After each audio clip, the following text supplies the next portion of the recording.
Haki ikiwepo, hata kazi ya kuridhiana itakuwa ni kazi rahisi, kwa sababu mtajua mnaridhiana kwenye nini. Kwa hiyo ukiona kuna vurugu za maendeleo huko, jua bado ni masalia ya kazi ya bunge lililopita. Bunge jipya liloingia ndio bajeti yao ya kwanza wanajadili hii, watamaliza Ijumaa ijayo. Mtakuwa na kazi ya kupima utumishi uliotukuka na mbwembwe. Kwa hiyo nimesema nikumbushe tu, kwa sababu binadamu ana tabia ya kusahau. Askofu waliokuwepo, wachungaji pamoja na waumini na viongozi wengine mbalimbali, kwanza haikuwa kazi rahisi ni kukubali mwaliko huu.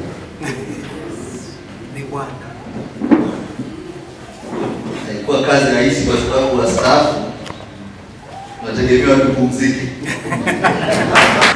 Sasa ukiona umeamua upumzike, alafu bado watu wanakuja wanataka kukupa kazi ya kuwatumikia, unatakiwa kumshukuru Mungu sana. Kwa la kwangu la kwanza ni shukrani, kwa sababu toka nimehitimisha awamu ya uongozi, kwa kweli sijawahi kusimama mahali popote hadharani na kuzungumza.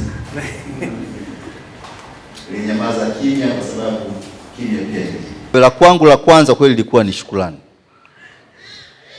La pili, tunapoalikwa kwenye taasisi za dini, tunakuja kwa sababu tunajua mchango wa dini kwenye taifa letu.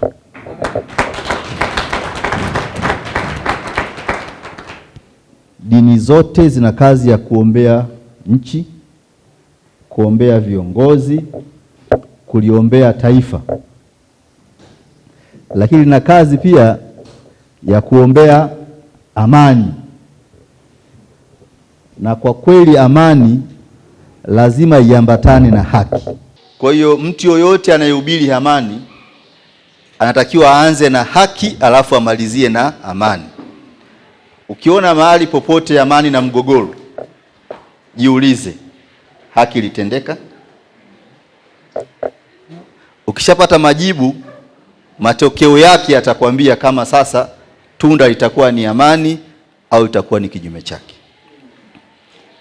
Kwa hiyo niwapongeze viongozi wa dini kwa kweli kwa kuendelea kuhubiri amani, kwa sababu taifa lenye amani ni taifa ambalo rahisi sana kupata maendeleo. Lakini msisitizo wetu mkubwa, lazima tutambue kwamba amani ni tunda la haki, iwe ndani ya kanisa, iwe ndani ya serikali, iwe kwenye siasa, iwe kwenye maisha yote ya kawaida. Pakiwa na haki, hapata kuwa na manunguniko. Na hata leo nimefurahi sana kuona kila mtu anahubiri maridhiano. Maridhiano yanayohubiriwa lazima msingi wake uwe ni haki. Haki ikiwepo, hata kazi ya kuridhiana itakuwa ni kazi rahisi, kwa sababu mtajua mnaridhiana kwenye nini. Na kwa mtu yeyote ambaye anataka haki na amani viende sambamba, atataka maridhiano ambayo yana ukweli, yana nia thabiti na yanalenga kulirudisha taifa kwenye misingi yake, ambayo kila mtu angefurahi kuona tuna taifa lilokuwa imara, lenye upendo miongoni mwetu. Kwa nilisema pia ni chombeze kidogo, kwa sababu taifa likiharibika hakuna atakayepata faida. Na kazi ya kulijenga taifa ni kazi yetu sote, sio kazi ya kikundi fulani cha watu. Na hatuwezi kulijenga taifa kiujanja ujanja. Lazima tulijenge katika misingi ya haki na kweli, ili tuweze kunufaika na tunda linaloitwa amani, ambalo kila mtu anasikia raha. La kwangu la tatu, nitumie pia fursa hii kwa kweli, pamoja na kuwashukuru kunialika, lakini pia na kuwashukuru sana wananchi wa jimbo la Arusha mjini kwa heshima walionipa ya kuwa mtumishi wao kwa miaka 5, kwa namna tulivyoshirikiana kuweka alama katika jimbo letu. Naona Arusha ilivyochangamka. Ukienda huku uwanja AFCON na jengo ulianza siku nyingi. Ukienda kule stendi inajengwa, tumepigana ile vita muda mrefu. Ukipita huku masoko yanajengwa, si Kilombero, ukienda kule Muriet, ukiangalia barabara za lami zinajengwa.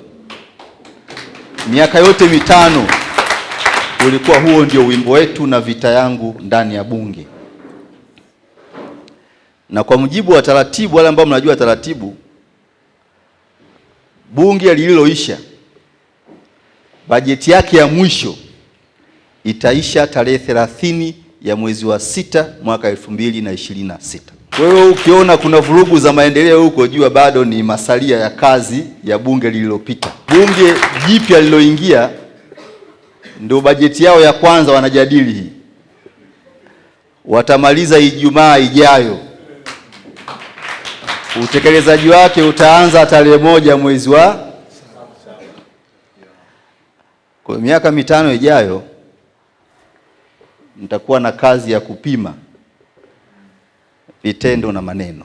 Mtakuwa na kazi ya kupima utumishi uliotukuka na mbwembwe. Miaka mitano ijayo, Mungu akitupa uhai na uhakika, mtaona thamani ya mlichokuwa nacho. Kwa hiyo nimesema nikumbushe tu, kwa sababu binadamu ana tabia ya kusahau kwamba kipindi cha ubunge kilishaisha, lakini bajeti iliyopitishwa inaisha tarehe 30 ya mwezi wa ngapi? Kwa leo ukiona kuna mkandarasi barabarani, ukiona kuna nini kinajengwa, basi jua ndo yale mawazo yale ya mtoto mamuuza uji, bado kazi yake inaendelea. Baada ya hapo sasa tutaona na yatakayokuja, ili mwisho wa siku tuje tupime vizuri mambo yalivyo. Na nataka niwaambie mimi nina amani sana, kwa sababu naamini jambo lolote likikutokea kama Mungu hajaamua halitokei. Na unaweza ukawa na tamaa kibinadamu kwamba kwa nini ingekuwa hivi, kwa nini haikuwa hivi, lakini Mungu anaona mbali kuliko mwanadamu, na ana kila namna ya kumpangia mtu wake. Na mimi nimeridhika kabisa na mipango ya Mungu. Sala kwangu la 4 na la mwisho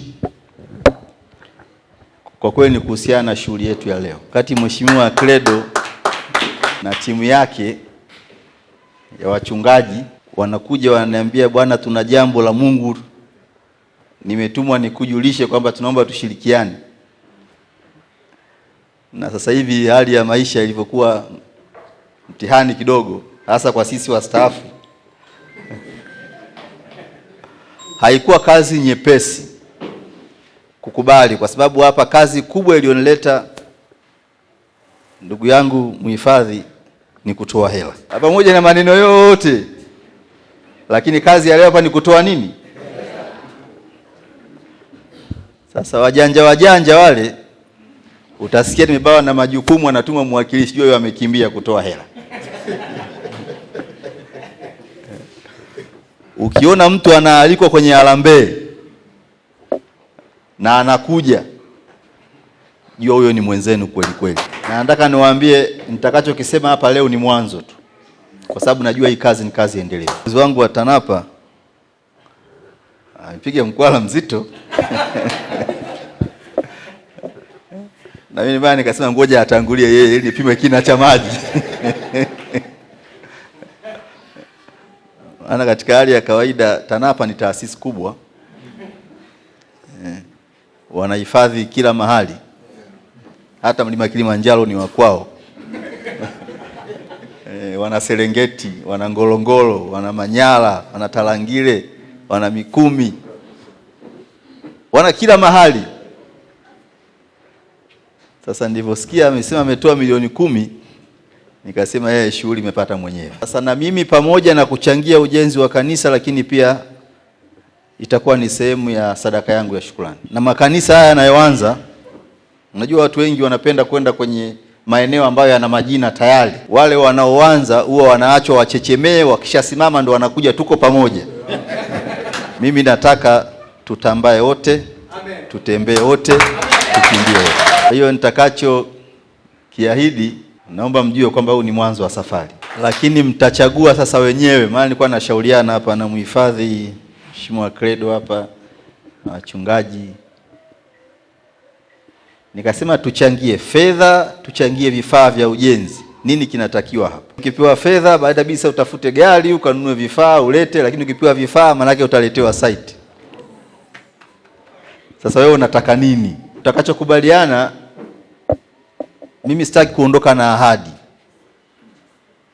kwa sababu anayejua kesho ni Mungu. Mimi nitakisema kile ambacho mkitaka fedha mtapata, na mkitaka vifaa mtawakabidhi risiti yenye thamani ya vifaa hivyo. Kwa hiyo japokuwa TANAPA ni taasisi kubwa, hata mimi pia sio mdogo. Naomba nikubalie kwa siku ya leo tuungane na wenzetu wa TANAPA, na mimi nitachangia aidha, sababu najenga ghorofa, najua mnahitaji ile mifuko wanasema 42.5.